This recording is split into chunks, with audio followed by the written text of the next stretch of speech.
Assalamualaikum warahmatullahi wabarakatuh.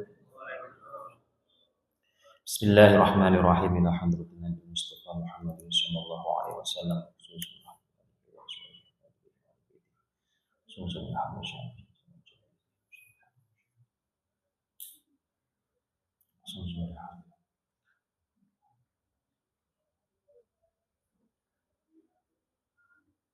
Al-Fatihah.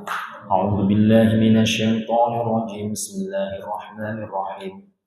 Alhamdulillahi rabbil alamin. Arrahmanir rahim. Maliki yaumiddin. Iyyaka na'budu wa iyyaka nasta'in. Ihdinas siratal mustaqim. Siratal ladzina an'amta 'alaihim ghairil maghdubi 'alaihim waladdallin. Rabbi ighfirli wa liwalidayya wa lil mu'minina amin.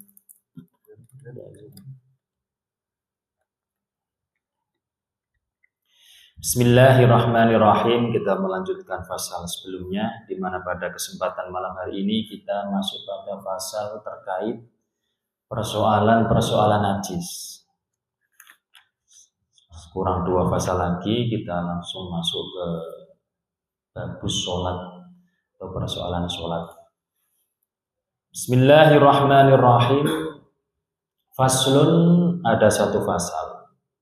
Qala al-muallifu rahimahullahu ta'ala wa nafa'ana bihi wa bi'ulumihi fid dharaini amin ya rabbal alamin. Faslun, ada satu fasal. Wa kullu ma'i'in kharaja minas sabilaini najisun illal maniya. Artinya, setiap perkara yang cair yang keluar dari 2 jalan yang dimaksud adalah kubul maupun dubur, hukumnya adalah najis kecuali mani. Setiap perkara yang cair, meskipun bening, meskipun tidak ada baunya, kok keluarnya dari kubul maupun dubur, maka hukumnya najis kecuali mani. Kata ma'e, perkara yang cair, ini berarti mengecualikan dari benda yang tidak cair. Contohnya angin, berarti kentut tidak najis. Arih bahwa tohir, baik angin yang keluar dari kubul maupun angin yang keluar dari dubur. Jadi memang ada pernah kejadian dari jalan depan itu keluar angin, apalagi dari jalan belakang, sering, setiap hari bahkan istiqomah. Itu hukumnya suci, tidak menyebabkan najis. Dan mengecualikan perkara yang jamid. Ma'i, dalam kitabnya kan tulisannya ma'i. Ma'i itu perkara yang cair. Perkara yang cair itu umum, termasuk air, minyak, oli, perkara-perkara yang cair yang sekiranya kalau kita ambil kemudian langsung yang lainnya bisa kembali menutupi. Ya, kalau kita ngambil air kan otomatis langsung kemudian tertutup dengan air yang di sekelilingnya, itu namanya ma'e. Lawan dari ma'e adalah jamid. Jamid itu kalau di bahasa artikan benda padat. Kalau kita ambil, ya maka di situ bentuknya keroak. Ya, itu namanya jamid. Kalau setiap perkara yang cair, apapun itu bentuknya, maka pasti najis kalau keluar dari kubul maupun dubur. Kalau perkara yang jamid, belum tentu hukumnya najis. Ada kalanya memang najis, ada kalanya di situ suci. Ya, yang contohnya najis apa? Tinja, jelas, kotoran, ya, telek atau tai, itu jelas najis. Jadi dzatiyahnya itu sudah dihukumi najis, baik itu basah, ada basah-basahnya maupun kering. Dan ada pula yang suci, yang keluar dari kubul maupun dubur itu ada kalanya suci. Contohnya apa? Yang keluar kerikil, makan kerikil keluar kerikil, makan beton keluar beton. Itu kerikilnya itu tidak berevolusi menjadi benda najis, tetapi dikatakan mutanajis.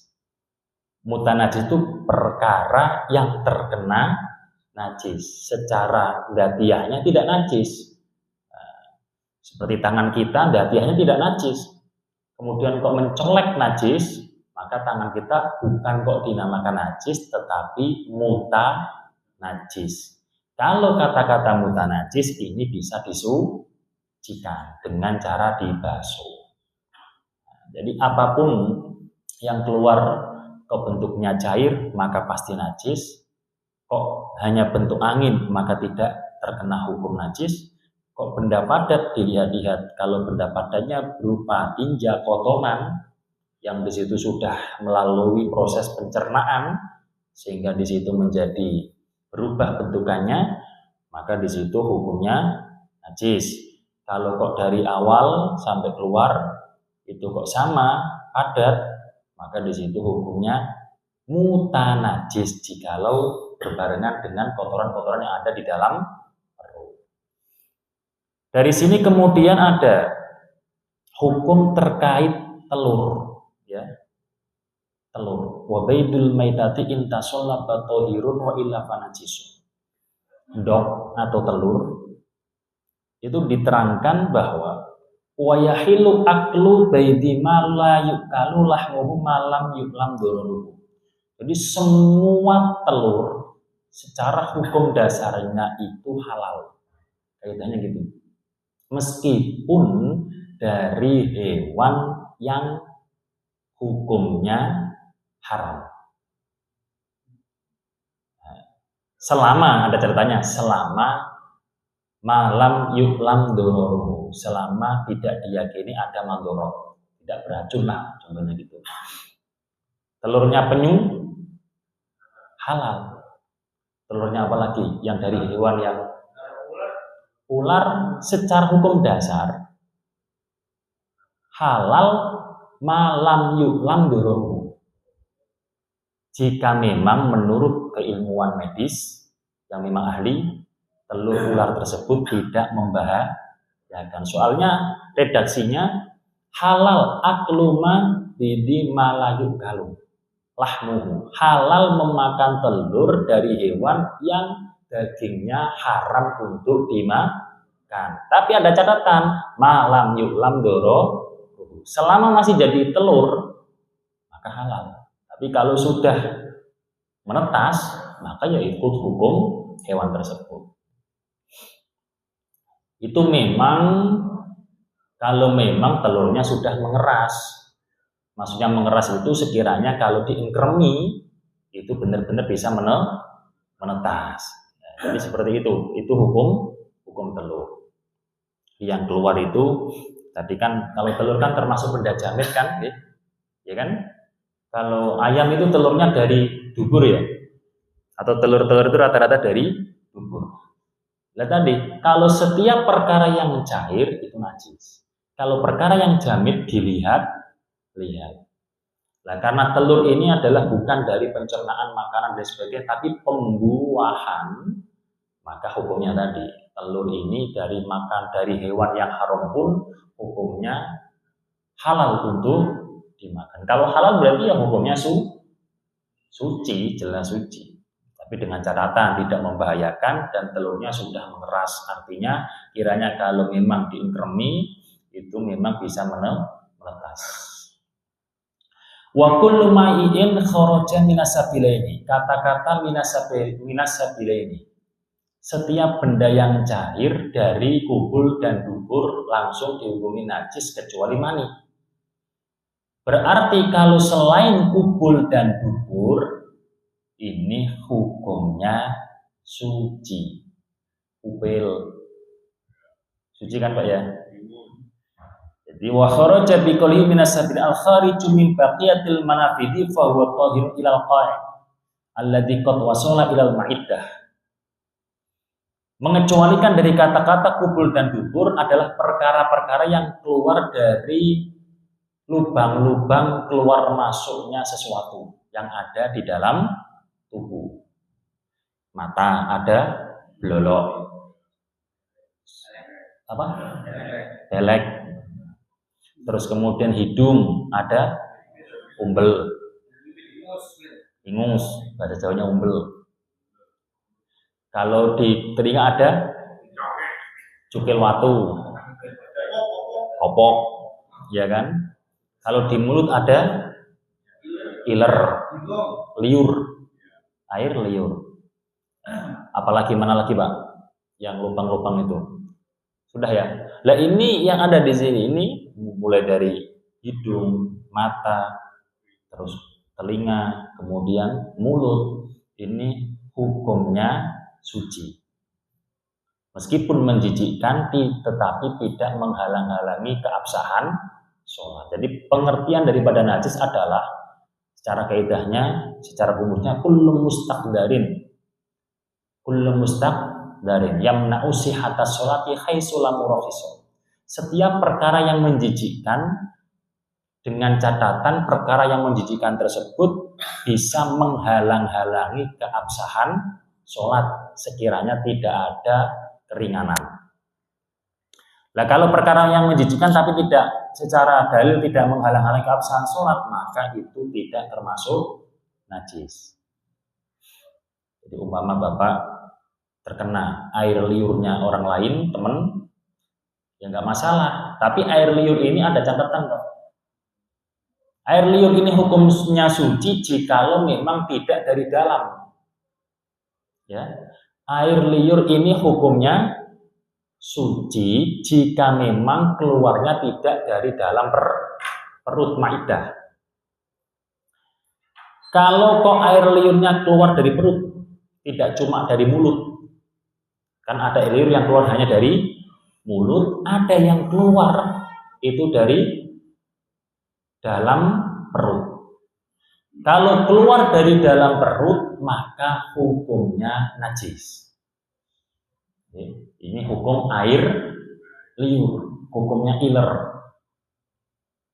Apa tanda-tandanya air liur itu keluar dari dalam? Baunya luar biasa. Warnanya biasanya ada kekuning-kuningannya. Tidak hanya membentuk pulau, tetapi ada kekuning-kuningan. Dan tidurnya biasanya kepala atau bagian perut ini lebih tinggi daripada bagian kepala. Kalau kok ilernya masih duduknya seperti ini, menunggu, kemudian ngiler, atau posisi kepala lebih tinggi. Nah, kalau duduk seperti ini kemudian baunya nggak enak, yaitu memang sebelumnya makan makanan yang nggak enak, baunya maksudnya.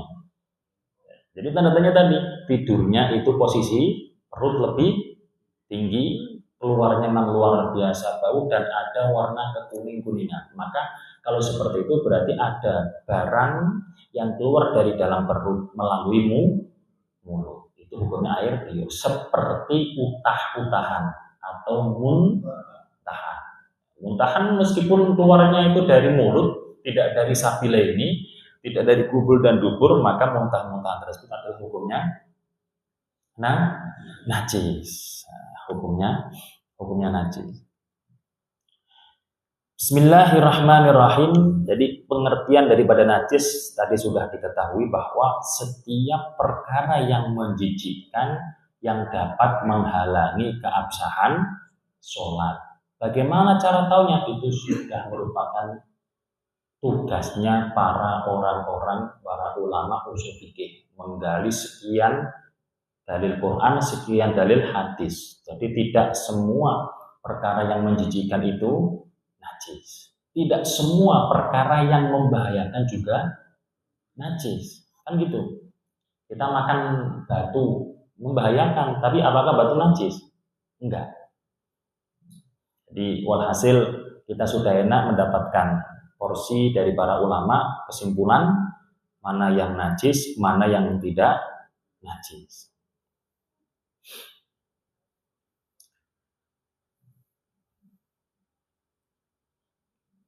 Perkara yang menjijikkan tadi hukumnya suci. Perkara yang menjijikkan tadi ada yang hukumnya suci. Ketika keluar dari kubul maupun tubuh. Tapi bukan berarti halal untuk dikonsumsi. Kita mengkonsumsi umbel.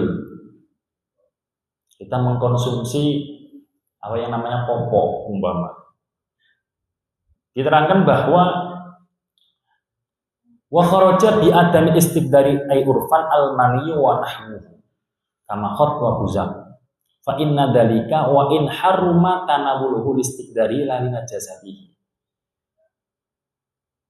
wa mahallu hurmati tanawul buzaqi idza kharaja min ma'iddatihi wa huwa al famu wa illa lam yahrum.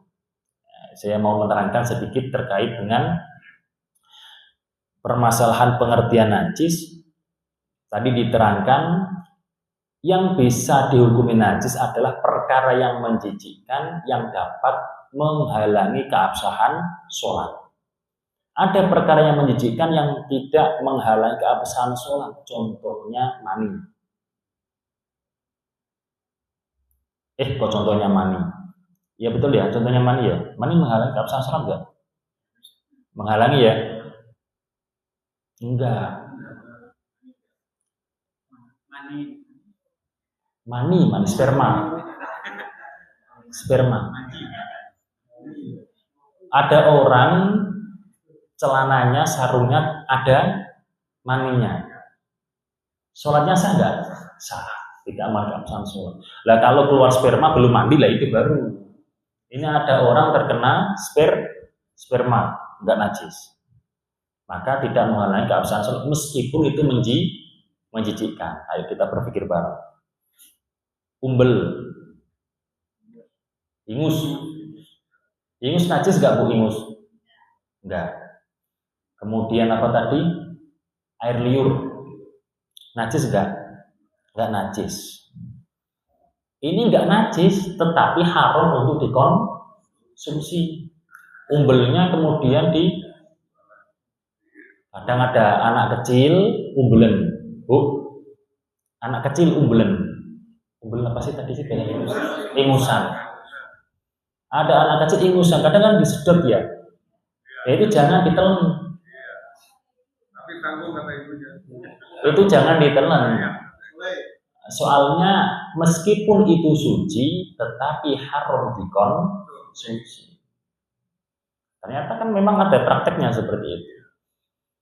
Terus kalau air liur atau air ludah ini boleh ditelan enggak? Ini termasuk perkara yang menjijikkan loh. Nah, betul Bapak. Ketika belum keluar dari mulut, ya, itu ketika keluar dari mulut. Ketika sudah keluar dari mulut, kemudian diseruput lagi. Atau contohnya ketika kita minum, gitu. Ketika kita minum, kemudian kita lepeh lagi ke gelas, kita minum lagi, itu enggak boleh. Meskipun itu tidak najis. Kemudian diterangkan kecuali ada tujuan tabarruk, ngalap berkah.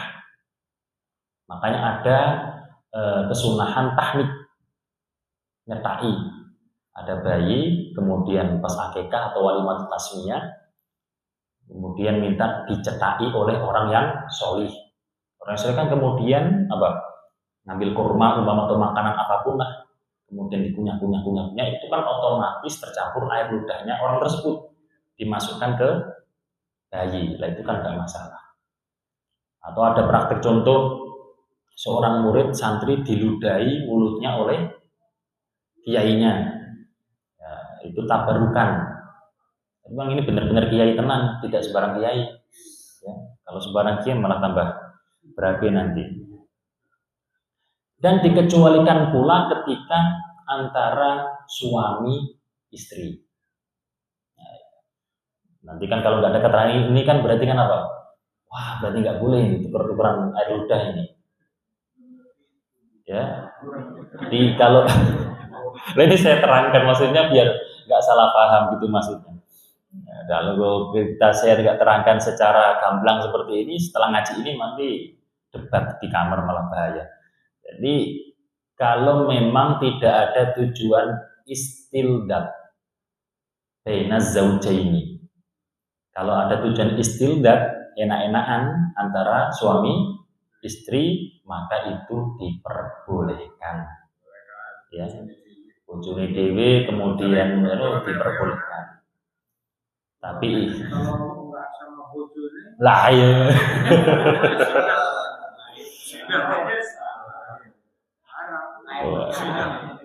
Bahaya itu, Mbak. Bismillahirrahmanirrahim, sudah paham ya? Jadi itu adalah persoalan-persoalan sedikit terkait yang perlu saya sampaikan masalah najis. Kita lanjutkan. Wa ghuslu jami'il abwali wal arwasi wajibun.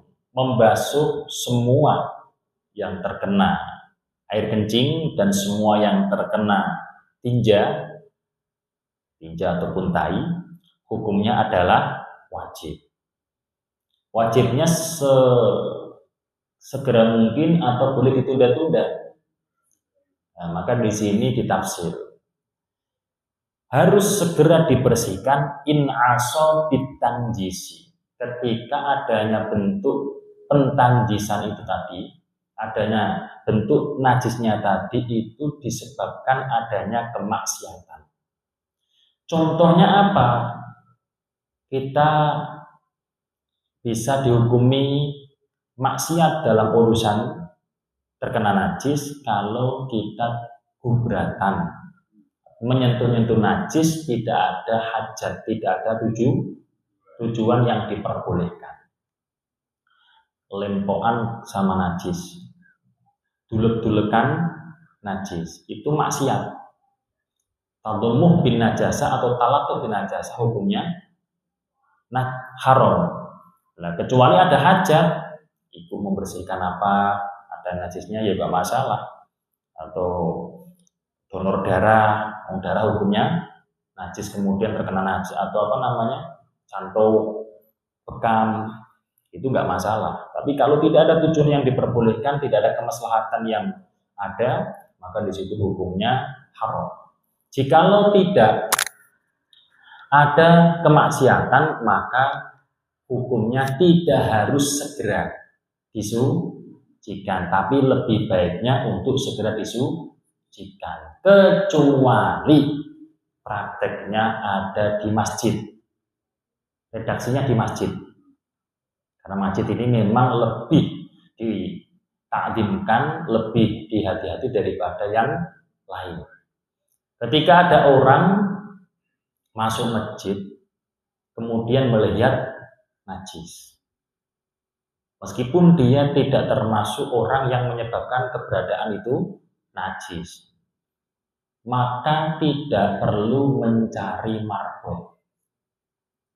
Harus dia langsung mensucikan, harus langsung membersihkan.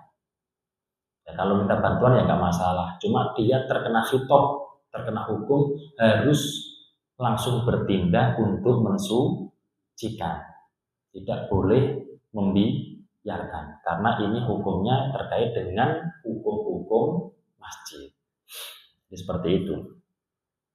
Illa baulas sofiyi alladzi lam yakul at-ta'ama fa innahu yadhuru birroshil ma'i alaihi, kecuali kencingnya bocah laki-laki yang sama sekali belum mengkonsumsi makanan atau minuman yang tujuannya memperkuat diri, yang tujuannya sebagai makanan pokok. Fa innahu yadhuru bi rasyil mayalihi, maka sesungguhnya kencingnya bocah laki-laki yang masih kecil tadi itu bisa suci dengan hanya dicipratkan air. Dengan hanya diciprati air, tidak harus airnya mengalir.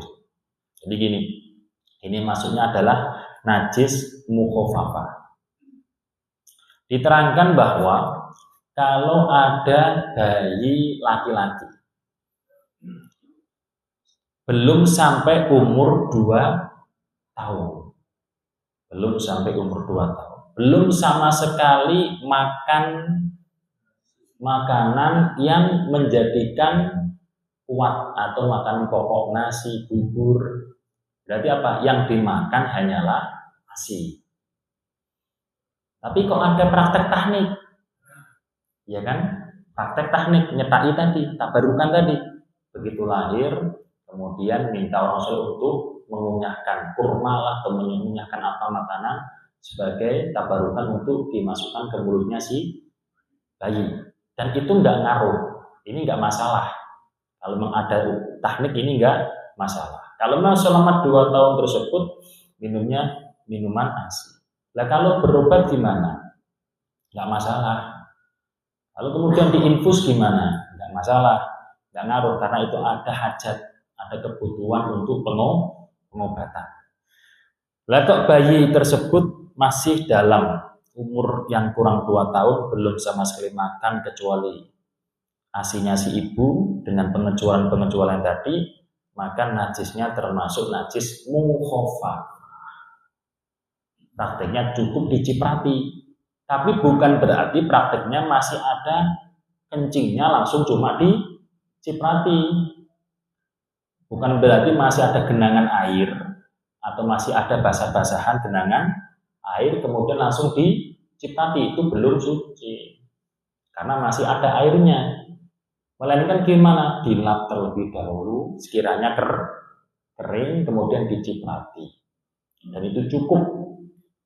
Tempat yang terkena kencingnya anak kecil laki-laki tersebut hukumnya adalah suci. Kalau bayi yang perempuan tidak seperti ini. Kalau bayi perempuan hukumnya seperti najis-najis pada umumnya. Tidak najis ringan, tapi memang termasuk najis yang sedang, najis mutawassithah. Kalau bayi laki-laki, kenapa kok dibedakan?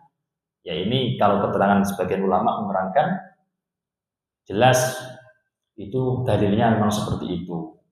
Kalau kita ambil hikmahnya, karena air kencing bayi laki-laki itu lebih ringan, baunya lebih apa istilahnya? Mama dibalik itu air kencingnya perempuan lebih pesin, mohon maaf, daripada air kencingnya bayi laki-laki. Nggak tahu, nanti rasakan kalau punya air anak yang coba kencingnya bayi laki-laki sama kencingnya bayi perempuan dengan kadar sama-sama baru minum asinya si ibu. Itu diterangkan menurut penelitian para ulama, air kencingnya perempuan ini lebih pesin daripada air kencingnya bayi laki-laki. Terus ada yang menerangkan kenapa kok lebih diperingan bayi laki-laki? Di anna asla khalqihi min ma'in watin. Karena asal diciptakannya laki-laki itu dari air dan tanah, yaitu Sayyidina Adam alaihis salam. Sementara asal diciptakannya perempuan yaitu Sayyidah Hawa dari daging dan darah. Itu kan menunjukkan bahwa memang lebih berat perempuan seperti itu dan lain sebagainya. Jadi walhasil secara dalil memang seperti itu. Lah andai kan digebyur, disiram gimana? Enggak masalah. Ini kan menunjukkan bahwa kalau kencingnya bocah laki-laki itu lebih ringan daripada kencingnya bocah perempuan. Kalau sudah dewasa nggak ada perbedaan. Kalau sudah dewasa tidak ada perbedaan antara laki-laki dan perempuan. Wala yu'fa an syai'in minan najasati illal yasirum minad dami wal qayhi. Tidaklah dimakfu najis kecuali sedikit dari darah dan muntahan. Jadi ada istilah najis yang dimakfu. Makfu itu artinya dimaafkan, mendapatkan keringanan, tapi hukumnya tetap najis. Kata-kata najis dimakfu, ini najisnya tetap ada, cuma dimaafkan. Kalau kita kembalikan kepada takrif tadi najis, pengertian najis adalah setiap perkara yang menjijikkan yang dapat menghalangi keabsahan sholat. Hai sulamu rohison, sekiranya tidak ada dispensasi atau keringanan. Nah, kalau najis yang dimakfu, ini hukumnya najis, tapi ada keringanan. Karena ada keringanan, maka meskipun bawa najis ini, hukumnya tetap sah sholatnya. Paham Bu? Hukumnya tetap sah sholatnya. Makanya ketika ada orang bisulan udunan sama jerawatan, terus kemudian ada bintik-bintik yang mengeluarkan darah najis apa enggak? Najis. Cuma kalau di situ diterangkan kalau sedikit maka hukumnya makfu. Kalau sudah ada hukum makfu ketika dibuat sholat maka sholatnya sah. Seperti bayi. Kadang kan bayi itu kan muntah. Pada waktu dimomong sama ibunya, pada waktu nyusu itu kadang muntah. Maka ini makfunya itu untuk si ibu itu sendiri. Makfunya itu untuk si ibu itu sendiri. Kalau muntahnya melebar-melebar terkena selain ibunya yang ngomong, maka tidak makfu. Jadi makfu itu ada tempatnya di kondisi tertentu. Tidak sembarangan. Nah, makanya di sini saya bacakan wahasilu masailid dami wal qayhi bin nadhuril afi wa adami anna salah satu aqsam. Kesimpulan dari permasalahan darah dan muntahan dipandang dari mendapatkan keringanan atau tidak itu dibagi menjadi 3 bagian. Darah sama muntahan kita sepakati hukumnya najis. Tapi dapat keringanan apa enggak? Maksud daripada dapat keringanan, kalau dapat keringanan maka diperbolehkan untuk sholat sah. Ini dibagi menjadi 3. Al-awalu ma la yu'fa anhu mutlaqan ay qalilan aw katsiran. Yang pertama, tidak ada makfu, tidak ada keringanan, tidak ada dispensasi sama sekali ketika membawa bentukan darah atau muntahan ini. Yaitu darah dan muntahannya siapa? Wa huwa al-mughallad. Wa ma ta'adda bi tadmuhi wa ma ikhtalatta bi ajnabin walau tahiran. Yang tidak ada hukum makfu baik itu sedikit darahnya atau muntahannya maupun banyak itu ketika darah maupun muntahan dari najis mughalladh. Najis mughalladh, najisnya anjing maupun babi ataupun keturunan dari anjing maupun babi. Meskipun terkena sedikit darah daripada anjing atau muntahan daripada anjing maupun babi, maka tidak ada makfu karena mughalladh berat. Wa ma ta'adda bi tadmuhi wa ma ta'adda bi tadmuhi. Najis berupa darah maupun muntahan yang ada unsur kesengajaan dikenakan dirinya ataupun pakaian yang dipakai.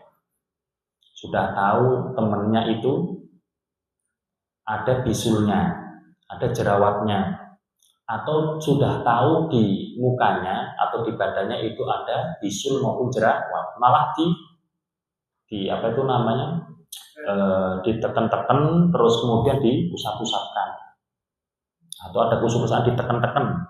Nah setelah ditekan tidak dibersihkan dulu, malah kemudian dia langsung sholat. Nah, maka di situ ada tujuan apa? Mengenakan dirinya terhadap najis. Wa makhtalatu bi ajnabin walau tahiran. Ketika darah tersebut sudah terkena perkara yang lain, sudah tercampur perkara lain, maka sudah tidak ada hukum makfu. Contoh jerawat, ini ada darahnya atau ada nanahnya. Sudah tahu ada darahnya malah dikasih olesan. Ada enggak?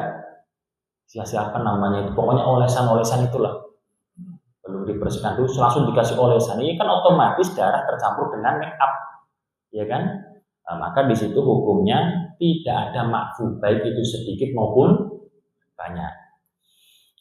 Wasani mayufa an qalilihi duna kathirihi. Yang kedua adalah dimakfu jika sedikit, jikalau banyak secara umum menurut pandangan banyak orang, oh itu banyak itu, maka tidak dimakfu. Wa huwa ad-damu al-ajnabiyyu wal qayhu al-ajnabiyyu illa lam yakun min mughalladin wa lam yata'adda bi tadammuhi.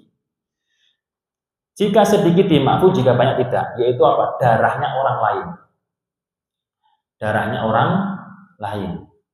Bukan hanya darahnya orang lain, makanya darahnya cek orang, cek hewan. Nah, maka di situ hukumnya makfu jikalau sedikit. Apa mau ke sini kecipratan darahnya ayam, tapi tidak banyak. Secara umum tidak dianggap banyak, cuma sedikit aja. Maka itu najis, cuma dimakfu. Kok langsung sholat boleh? Atau muntahannya orang lain sedikit, nggak masalah. Muntahan orang lain sedikit, nggak masalah. Jika memang tidak dari najis mughaladah dan tidak ada unsur kesengajaan mengenakan dirinya dengan najis, tidak ada unsur kesengajaan seperti itu, maka sedikit yang dimakfu, banyak tidak. Wasalisu yang ketiga ad-damu wal qayhu ghairul ajnabiyaini. Ghairul ajnabi, yaitu kadamid damam ini wal qwi ila akhirih. Dimakfu baik sedikit maupun banyak jika memang darah yang keluar dari dirinya sendiri tanpa ada unsur kesengajaan dan masih di posisi darah, umpama mengalir sendiri. Umpama ada orang bisulan, udun, itu kan biasanya darahnya banyak, itu dimakfu. Contoh ada orang pada waktu sholat bisulnya meledos, bisulnya meledos, atau jerawatnya meledos, atau apapun yang berpotensi keluar darah maupun nanah meledos atau pecah, maka di situ punya makfu meskipun banyak, meskipun banyak, meskipun terkena pakaian nggak masalah, selama tidak terlalu banyak. Itu kalau membasahi semua sarung ya itu baru masalah. Jadi kalau banyaknya itu masih wajar, itu nggak masalah. Jadi jangan langsung dianggap pada waktu ada orang yang bisulan, sholat, meledos, wah batal, itu ada najis. Enggak. Hukumnya tetap sah sholatnya, karena mendapatkan kemakfuan, mendapatkan keringanan. Bedanya kalau kencing, diterangkan bedanya kalau air kencing. Air kencing ini tidak bisa mendapatkan keringanan. Makanya kemudian kita disuruh untuk ngeden atau untuk benar-benar istibro, menuntaskan air kencing kita supaya benar-benar keluar, tidak netes kembali. Dan ada orang yang di situ salisil baul, orang yang selalu kencing merembes, nggak bisa ditahan. Maka bagaimana caranya? Dia seperti orang yang istihadah, tidak dimakfu baginya. Tidak dimakfu baginya ketika dia membiarkan begitu saja air kencingnya merembes, tetapi ada tata caranya seperti orang yang istihadah. Yaitu praktiknya gimana? Nanti wudunya menunggu waktu sholat masuk. Kemudian itunya dibelebet. tidak dibiarkan ya atau disumpel. Nah, setelah disumpel baru di situ wudu.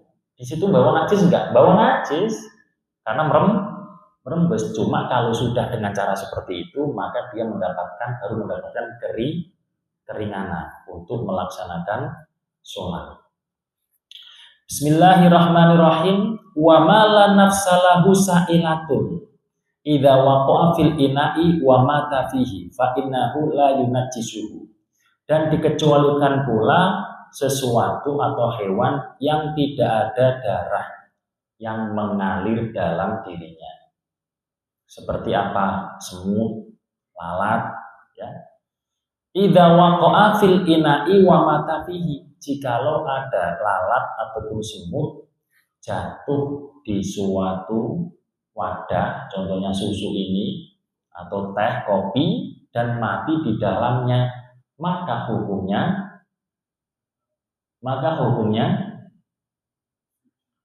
menajiskan apa tidak? Tidak menajiskan. Namanya bangkainya semut hukumnya najis, tetapi tidak menajiskan minuman. Ibu sudah membuat teh manis, semut datang sendiri, masuk, kemudian innalillahi.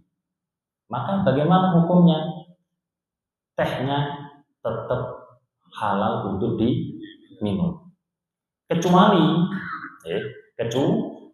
tehnya berubah sebab saking banyaknya bangkai semut. Nah, itu berarti airnya sudah berubah karena kena jisan. Nah, kalau baru sedikit, 1, 2 atau beberapa yang memang tidak sampai ada bau bangkai semut di situ, nah, maka halal untuk seperti itu, paham ya? Fa innahu la yunajjisuhu. Kalau sengaja dimasukkan gimana? Oke, sengaja dimasukkan. Ini diterangkan kalau pas pada waktu memasukkannya itu masih dalam kondisi hidup hewannya. Baru setelah itu ada orang jahil. Ini bukan masalah haram tidaknya menyiksa hewan loh. Ini masalah suci dan tidaknya. Jadi ada orang jahil memasukkan jangkrik, memasukkan semut masih hidup ke dalam wadah yang berisikan air, berisikan sayur mayur umpama.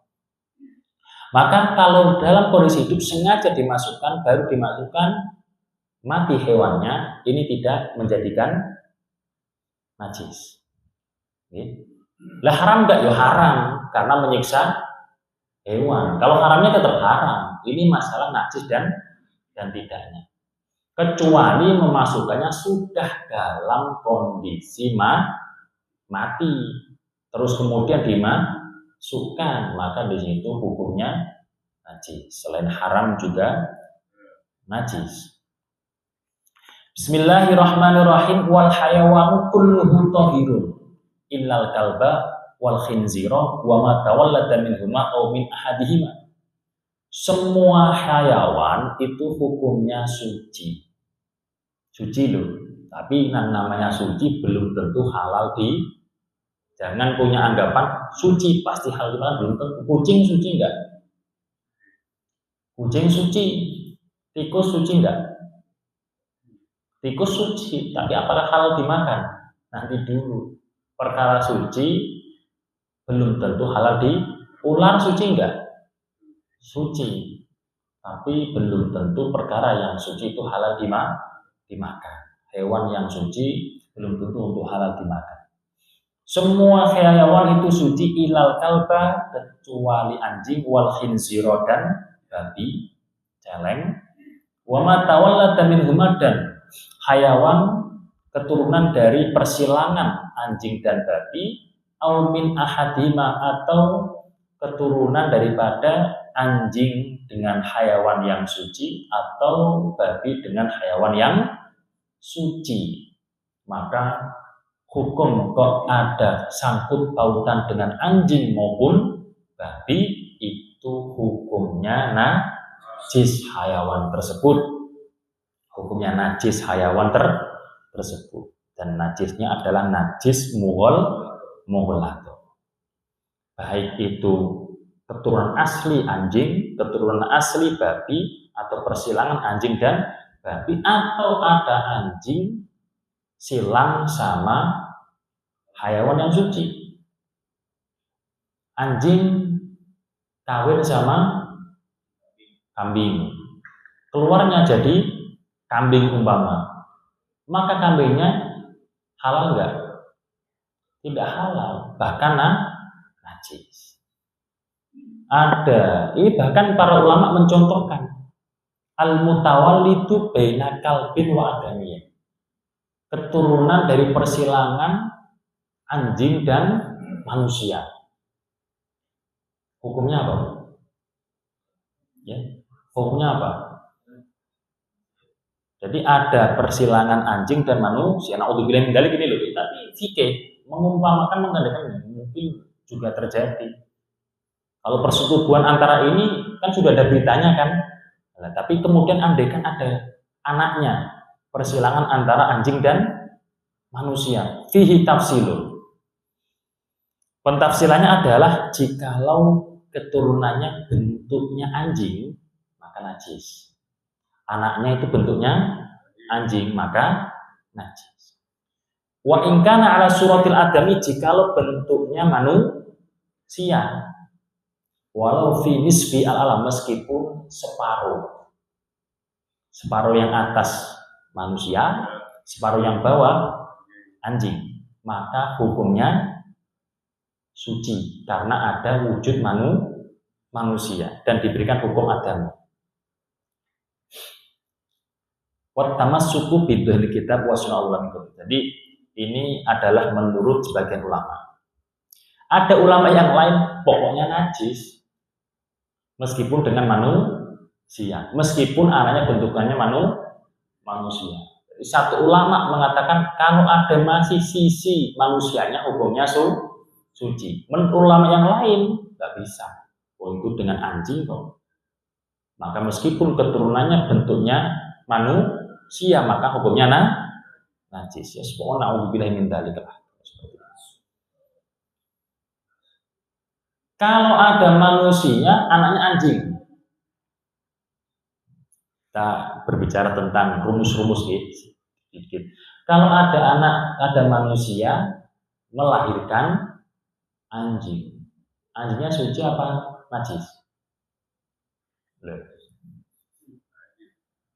Tadi kan ada kaidah semua hewan hukumnya suci kecuali anjing, babi, dan keturunan keduanya. Ketika ada manusia melahirkan anjing, hukumnya najis.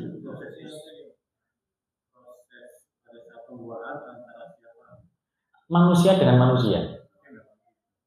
Kalau manusia dengan manusia, hukumnya suci keturunannya meskipun bentukannya anjing.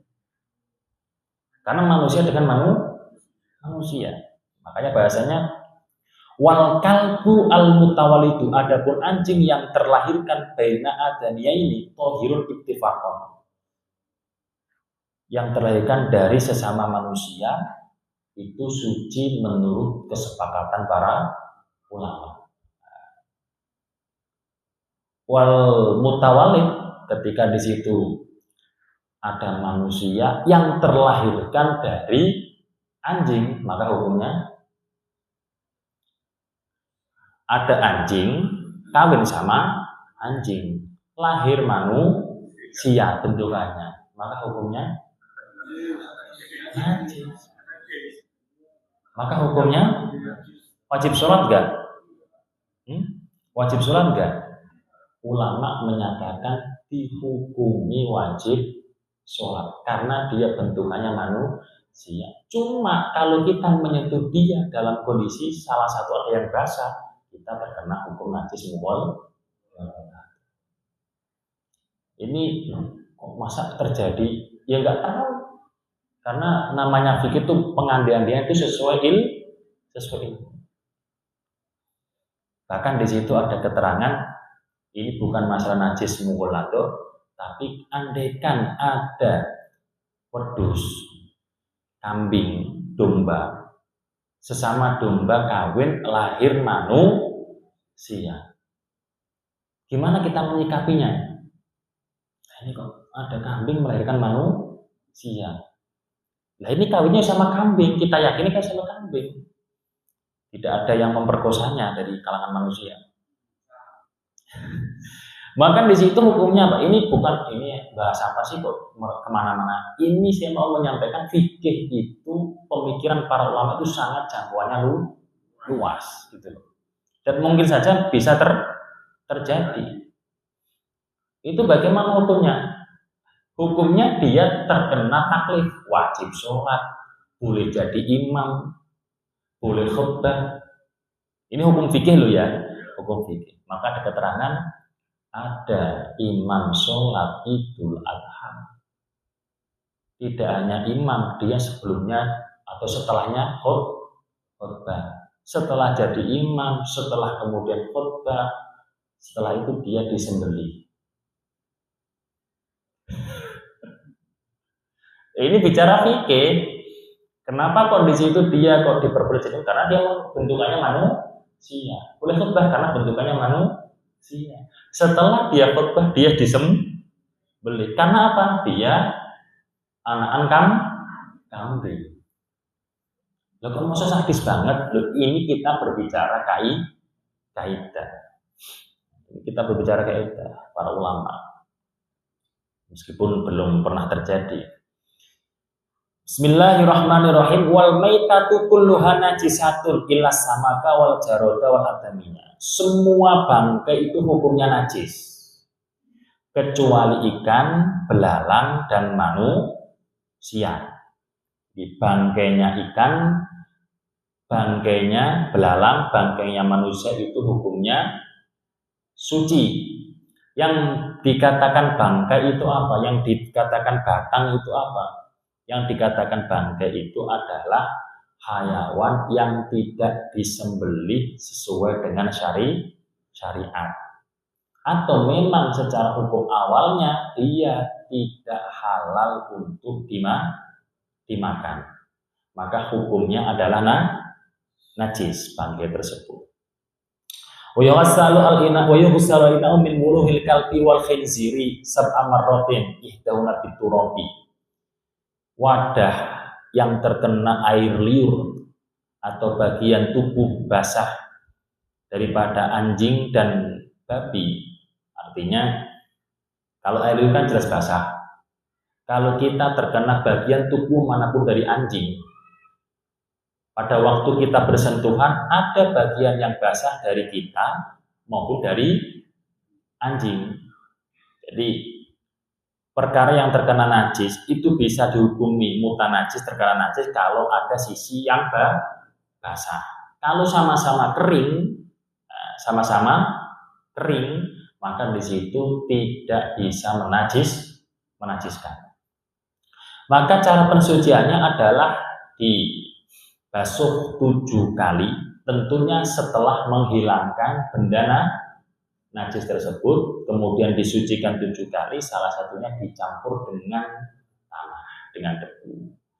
Praktek dicampur dengan debu, pokoknya debu tersebut sekiranya kalau dicampur aduk sama airnya itu bisa keruh, bisa mengeruhkan air. Umpama di situ ada air banyak, langsung dicampur dengan tanah. Jadi 7 kali basuhan itu dengan air yang dicampuri debu. Suci enggak? Suci enggak? Ada air, kemudian langsung dicampuri debu. 7 kali basuhan itu menggunakan air tersebut. Suci enggak? Airnya keruh semua karena debu. Suci enggak?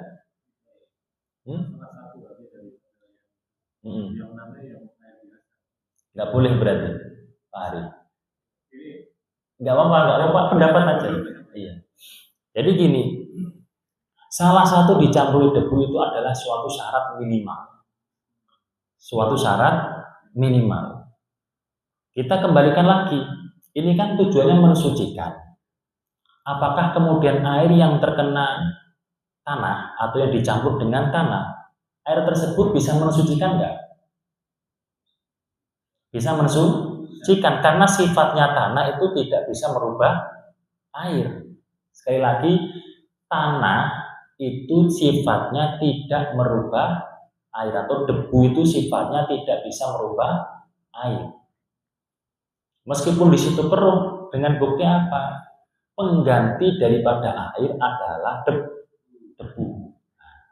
Makanya di situ dispensasinya luar biasa.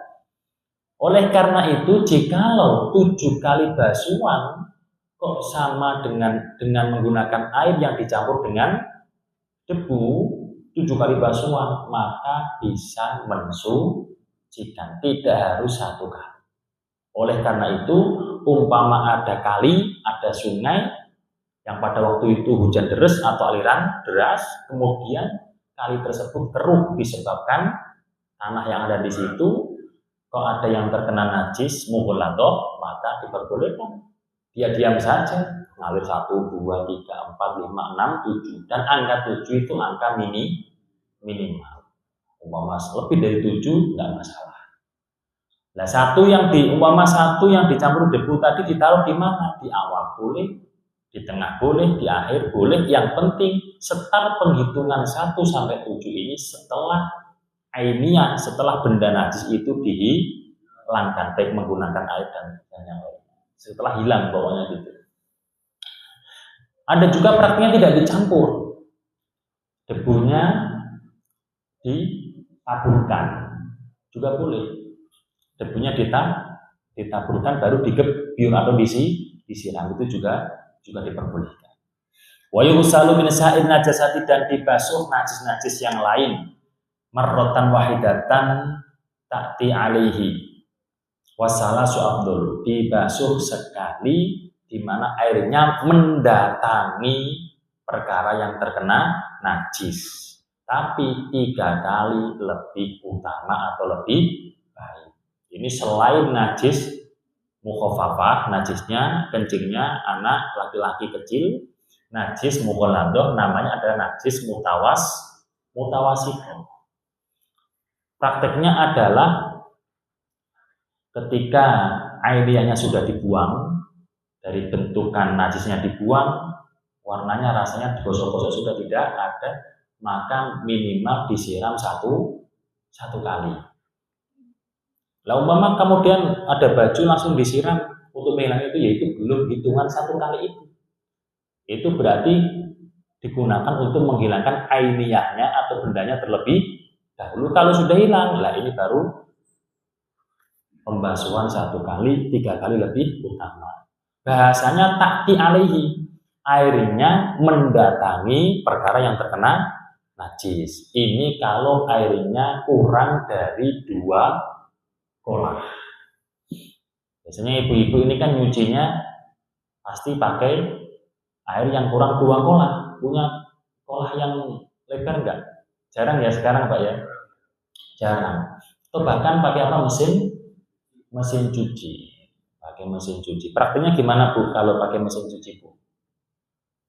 Langsung dicampur dengan deterjen apa dibilas dulu? Dikucurin dulu. Jadi awalnya itu harus dibersihkan dulu, jangan langsung dicampur dengan deterjen. Jangan langsung campur dengan deterjen, dan airnya itu harus dari atas, nggak boleh dari bawah. Ta'ti alihi, jadi airnya itu warid, airnya itu mendatangi, diterangkan dari atas, dipancurkan. Makanya kalau mesin cuci itu yang airnya itu dari atas, pancurkan, menggenang dulu nggak masalah, yang penting nanti dikeluarkan. Jangan pakai deterjen dulu. Kalau pakai deterjen dulu nanti sulit. Sulitnya apa? Kalau pakai deterjen dulu langsung sebelum kita membilas di awal, maka deterjen ini sudah campur dengan perkara yang najis di pakaian tersebut. Ketika sudah tercampur, maka cara membersihkannya wangi yang ada di deterjen untuk busa yang ada di deterjen itu hukumnya sudah menjadi najis. Dan pembersihannya gimana? Ya harus dibersihkan bersihnya sampai hilang nodanya, hilang apa? Hilang baunya, hilang busanya. Sulit. Nanti keluarnya nakfu, belum benar-benar suci. Nah, oleh karena itu dibilas dulu sekiranya sudah tidak ada najis, baru setelah itu setelah bersih barulah di situ prakteknya kita kasih deterjen. Nah, kita kasih deterjen. Oleh karena itu ini bagi ibu rumah tangga harus hati-hati dalam mencucikan. Wa idza takhallat al-khamratu bi nafsiha taharat. Kita beralih kepada persoalan dari perkara yang najis berevolusi menjadi suci.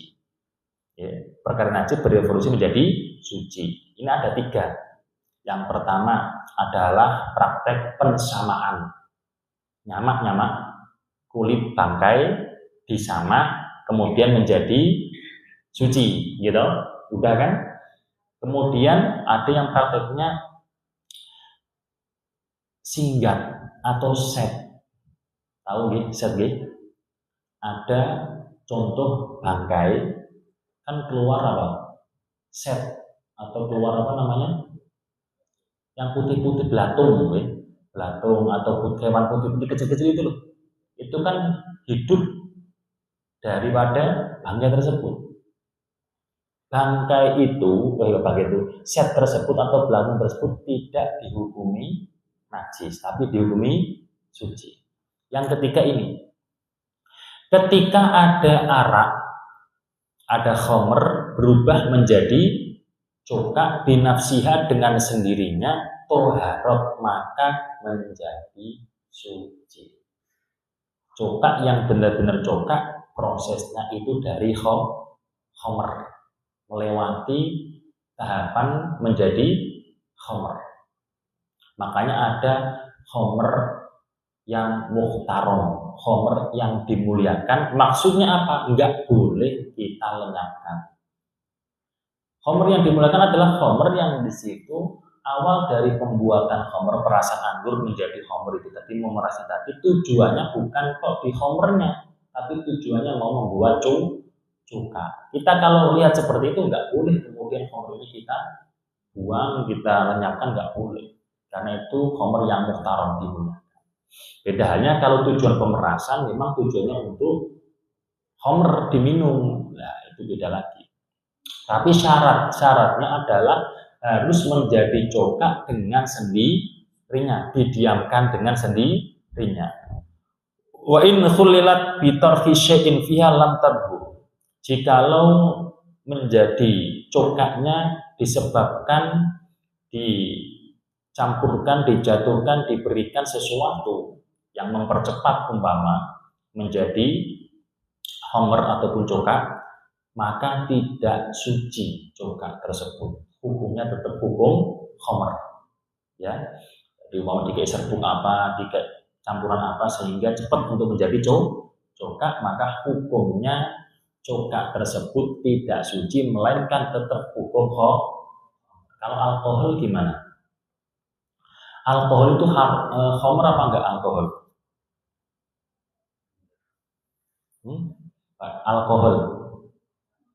Alkohol itu termasuk khamr apa tidak? Termasuk. Nah, ini ulama menyikapi alkohol itu berbeda pendapat. Ada yang menyatakan alkohol itu sama seperti khamr.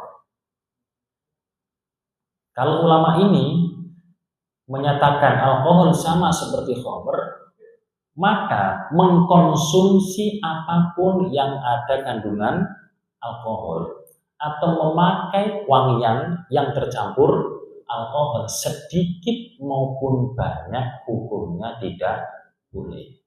Karena khamr itu kan dikonsumsi sedikit maupun banyak, memabukkan maupun tidak bagi yang meminumnya, sedikit maupun banyak, maka hukumnya tetap haram. Khamr dipakai terkena khamr itu kan najis, gitu. Terkena seseorang di badan, di pakaian, sedikit maupun banyak, maka hukumnya najis.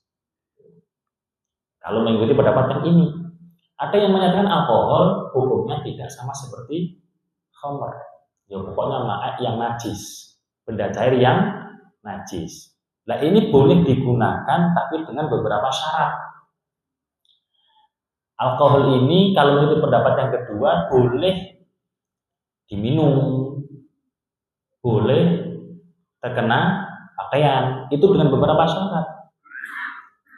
Beberapa syarat diantaranya adalah bukan cuma alkohol, tetapi dicampur dengan benda lain. Alkohol ini sifatnya hanya untuk islah, hanya untuk memperbaiki atau membantu atau pengawet, seperti itu. Dan tidak terlalu banyak. Alkohol ini sudah benar-benar larut dengan cairan yang dicampuri atau sesuatu yang dicampuri. Dan memang ada kebutuhan tadi. Contoh kalau minyak wangi, berarti ini minyak wanginya biar awet. Tetapi alkoholnya nggak boleh dominan, sedikit saja. Atau digunakan untuk campuran obat-obatan, atau digunakan untuk campuran minuman-minuman tertentu yang tujuannya untuk pengobatan. Maka kalau mengikuti pendapat ulama yang kedua, hukumnya diperbolehkan. Makfu, ya, makfu, hukumnya diperbolehkan. Tapi yang namanya perbedaan ulama sebaiknya kalau bisa dihindari ya dihindari, kalau nggak bisa ya nggak masalah. Sudah selesai Pak ya. Wa yakhruju minal fasl wa yakhruju minal farji salah satu dima'in wallahu a'lam bis. Berikutnya adalah pembahasan haid, nifas, istihadah. Bu, ibu-ibu kalau bisa hadir, karena bapak-bapak tidak mungkin haid, tidak mungkin nifas, dan tidak mungkin istihadah. Tetapi harus tahu bapak-bapak, soalnya kaitannya dengan ya ada bapak-bapak kan punya istri yang sudah beristri dan mungkin punya anak perempuan, ini penting supaya diketahui. Silakan bagi yang hadir untuk bertanya terkait dengan persoalan najis yang telah kita bahas sebelumnya. Silakan Pak Amri. Kucing itu kan tidak najis. Tidak najis. Tapi kalau kucing itu kan kadang-kadang dia kencingnya itu kan sembarangan, jadi nempel di mulutnya. Nah terus tiba-tiba karena pakaian kita, itu najis. Terima kasih. Ada persoalan kucing. Secara hukum kucing itu suci. Tapi yang namanya kencing kucing tetap najis. Pakai bahasa tadi kan wa ghuslul amwali wal arwati wajibun, membasuh kencing ini kencingnya siapapun, manusia maupun hewan, dan tinjanya itu hukumnya wajib, berarti karena najisnya. Maka ada permasalahan, umpama kita tahu bahwasanya kucing itu kan kencingnya sembarangan gitu. Kencingnya sembarangan dan kita memahami kucing ini ya tidak cepok. Terus bisa saja menempel ke bulu. Bagaimana ketika kucing tersebut menempel di kita? Kondisi basah atau kering, Pak Tamrin? Ya, kadang-kadang kita kena hujan gini ya. Iya. Yang saya lihat itu kucing itu kadang-kadang kalau kita anggap bahwa nempel di bulunya itu bau gitu. Berbau lah. Nah, itu saya bilang karena sebenarnya tak memang gitu kan. Nah, itu kan nempel di kita. Terima kasih.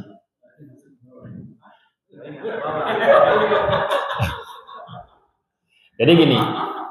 Kalau misalnya nempel di bulu itu kalau udah kering mungkin bisa dikembalikan. Ya nggak jadi bahasan itu.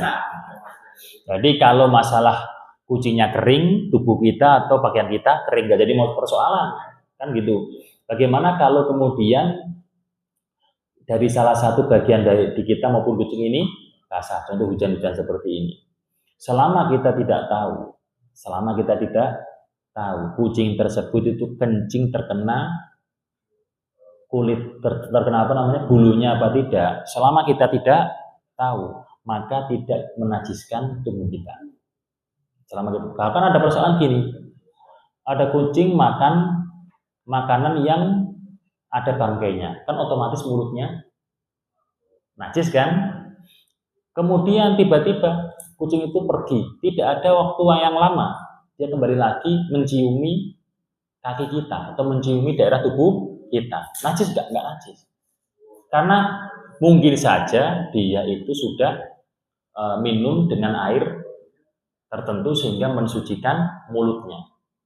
Ini adalah masuk dalam kaidah selama kita tidak tahu akan benar-benar kenajisan daripada hewan tersebut atau apapun itu, maka tidak bisa menajiskan kecuali kita benar-benar tahqiq nyata tahu. Lah apakah kita kemudian diharuskan menciumnya? Mencium bulu-bulunya, ini pesing enggak ya? Enggak harus. Bahkan enggak boleh. Kecuali secara otomatis baunya menyengat. Nah, itu kan sudah ada korenah, sudah ada tanda. Ini kok bau menyengat pesing ya? Ternyata dari kucing itu. Lah itu baru. Tapi kalau nggak ada tanda-tanda, nggak ada korenah, maka tidak perlu kita kemudian menciumi yang tujuannya untuk mencari-cari ini kucing ini terkena kencingnya apa tidak. Gitu. Kalau sudah ada hukum seperti ini, maka diterangkan di dalam sebagian kitab itu, kalau sudah ada hukum bahwasanya itu suci, sudah ikuti aja hukum tersebut. Jangan kemudian dengan alasan hati-hati kita kemudian ganti pakaian, kita kemudian membersihkan diri kita, itu adalah nanti masuk min wasawisi syaiton. Kita mudah terkena was-was. Seperti itu. Kalau sudah hukum fikih menyatakan suci, nggak masalah, ikuti aja. Nah, jadi Pak Tamrin tadi, memang kucing itu sembarangan kalau kencing, kadang ada baunya. Kalau memang tidak diyakini bulunya itu benar-benar kena kencing dari apa yang kita lihat, maka tidak masalah. Gitu. Mungkin ada yang lain, Bapak? Ya. Sebagai keterangan ada nggak sih pelaksanaan sholat kifaratul baul? Kifaratul baul. Kafaratul baul. Kafaratul baul. Jadi kita setelah bersuci, bikin kita ada sholat yakin kita sholat dari dua rakaat. Ada nggak itu? Ada nggak sholat kafaratul baul gitu? Iya. Kalau sholat secara khusus kafaratul baul, saya belum tahu, Ustaz. Maksudnya belum pernah mengetahui istilah sholat kafaratul baul. Di dalam kitab yang saya pelajari selama ini, maksudnya apakah itu dari takrib dan syarah-syarahnya atau Fathul Mu'in dan syarah hasyiahnya, itu belum menemukan.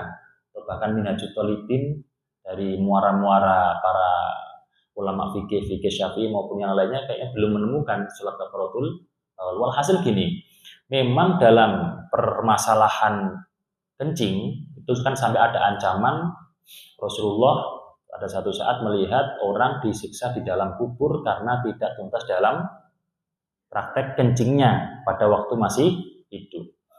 Ini kemudian jangan menjadikan kita was-was. Maksudnya seperti ini.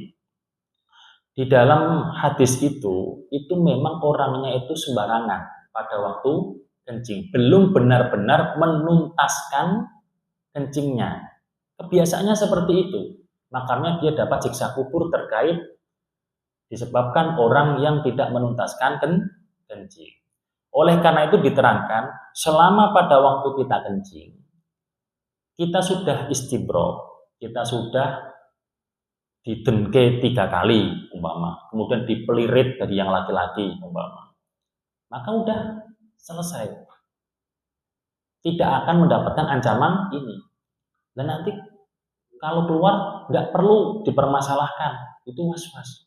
Beda halnya kalau memang kita punya kebiasaan, sudah kita juga cek benar-benar keluar, itu beda lagi.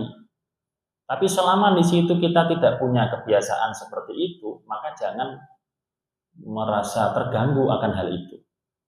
Nah, kalau kemudian kita, biasanya kan ada orang, kalau dari berdiri kemudian rukuk maupun sujud itu tes gitu ya.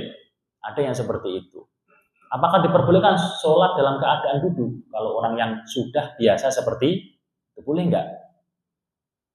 Orang ketika rukuk dan sujud, itu dia punya kebiasaan, ini diyakini punya kebiasaan dia kencing, merembes kencingnya, boleh nggak sholat sambil duduk? Boleh, diperbolehkan. Jadi kalau sholat kafaratul baul saya belum menemukan Ustaz. Nggak tahu nanti kalau kita ngobrol di kita mana mungkin kita bisa cari tahu. Tapi kalau masalah kencing tadi, ibu-ibu juga kalau selama sudah kencingnya sudah benar-benar dituntaskan, nggak perlu khawatir. Bahkan kan, mohon maaf, setelah wudhu kan ada nyiprat-nyiprat gitu kan, itu tujuannya apa? Tujuannya apa? Kan disuruh nyipratkan ke sarungnya kan, tujuannya apa? Hikmahnya. Kalau kemudian andekan kenyataannya loh, kenyataannya itu ada netes, kenyataannya, tapi kita nggak tahu ini kenyataannya, ada yang netes, otomatis kita kan bimbang, ini cipratan tadi atau karena aku netes kan kencing, akhirnya apa? Ragu kan? Tapi yakinnya apa? Berarti hukumnya apa? Suci. Kalau punya suci, maka itu yang dihukum. Jadi kita tidak perlu, waduh kenyataannya apa? Fikih itu nahkumu bidzahir. Kita menghukumi hukum dohir. Maka dari itu kalau hukumnya suci, jangan kamu mencari tahu itu suci atau tidak. Itu. Jadi nggak perlu kita permasalahkan. Dan nanti tidak diterima Allah. Nggak seperti itu Allah. Allah kalau masalah fikih, ambil yang hukumnya. Dan itu yang diterima, bukan kita mempersulit diri sendiri. Jadi, hikmah daripada mencipratkan ke sarung itu supaya, wah ini paling cipratan tadi bukan kencing nih. Kalau seperti itu maka hukumnya suci, tidak karena kencing. Ada pertanyaan lagi? Ya, silakan.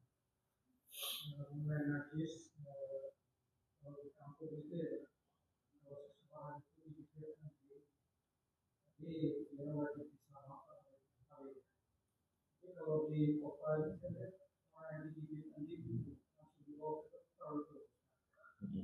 Najis ini gimana? Kalau selama belum dipraktek sucikan kayak tata cara tadi ya masih melekat kenajisannya. Pendapatnya mazhab yang lain itu seperti pendapatnya Imam Malik itu memang menyatakan suci, tapi tetap wajib basuh, gitu. Jadi menurut Imam Malik sendiri itu suci, tapi wajib untuk dibasuh 7 kali dengan dicampuri salah satunya debu ataupun tanah. Nah kalau praktiknya selama tidak disucikan ya sama, artinya masih mengedap najis, gitu. Masih melekat najis tersebut. Nah kalau sudah terlanjur dibawa ke dokter, kemudian mau disucikan ya barulah. Tapi kan gini persoalannya, sudah terlanjur dibawa ke dokter, kemudian mau dijahit, ya kan? Ya gitu kan, dijahit, kemudian nggak boleh terkena air. Sholatnya gimana? Ya hurmatul waktu. Artinya pada waktu masuk waktunya sholat, ya dia sholat. Tapi sholatnya nanti dia harus qadha. Setelah boleh terkena air, maka kemudian dibasuh air 7 kali, salah satunya minimal dengan debu, baru dia kemudian benar-benar suci, lantas mengqadai sholatnya. Seperti itu, Pak. Nah, biasanya kalau dibawa ke dokter, kalau dokternya yang tahu masalah najis, itu dibayarkan. Tapi kalau dokternya nggak tahu najis, kalau dokternya muslim, itu nggak tahu najis kan? Tidak boleh kena air kalau luka itu kan. Kalau tidak ke dokter, maka dibersihkan dengan alkohol. Kita pulang ke rumah baru ingat nih, atau diingatkan oleh orang tua atau saudara kita atau teman kita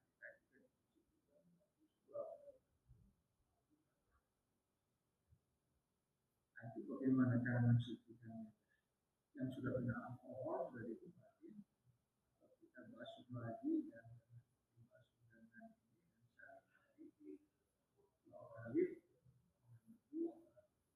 bagaimana?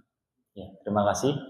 Jadi persoalannya tadi ketika ke dokter dengan gigitan tadi, belum sampai dibersihkan karena mungkin dokternya juga nggak tahu ilmunya gitu aja. Lantas kemudian sudah dikenai alkohol, baru pulang dia baru tahu atau dibilangin, lah itu sudah disucikan belum, kalau seperti itu gimana? Maka andaikan memang dari dokter tadi yang memang dokternya secara medis itu paham, benar-benar paham ya, kalau ini terkena air malah tambah parah gitu, atau tidak sembuh-sembuh. Kalau kita ikuti kajian sebelumnya termasuk mubihut tayamum, udur-udur yang memperbolehkan tayamum, diantaranya yaitu menjadikan mati, ya kan, atau disfungsi anggota tubuh, atau menambah jangka kesembuhan yang lama, atau di situ menambah sakit, menimbulkan belang. Kalau ada dari salah satu itu, maka itu termasuk udur-udur yang memperbolehkan kita menghindarkan apa yang semestinya dilakukan. Gitu. Oleh karena itu, kalau memang ada salah satu dari udur tadi, tidak kemudian kita harus langsung membilasnya atau menyiramnya. Ya sudah, ditunggu dulu sampai sembuh, tapi dia wajib sholat. Sholat yang dihormatil waktu, semampunya. Wudhu enggak? Ya tetap wudhu, karena wudhu dimampukan bagi dirinya. Pokoknya semampunya, hanya saja dia tidak bisa apa? Tidak bisa mensucikan najis yang ada di dalam dirinya, disebabkan kalau dikenakan air malah timbul madharat yang lebih besar. Madharatnya lebih besar, standarnya tadi udur-udur yang diperbolehkan tayamum, menjadikan mati, ada anggota tubuh yang tidak fungsi, tambah lama sembuhnya, menimbulkan belang atau tambah rasa sakitnya, 5 itu. Maka itu termasuk udur-udur yang memperbolehkan dia tidak melakukan apa yang semestinya dia lakukan. Seperti itu.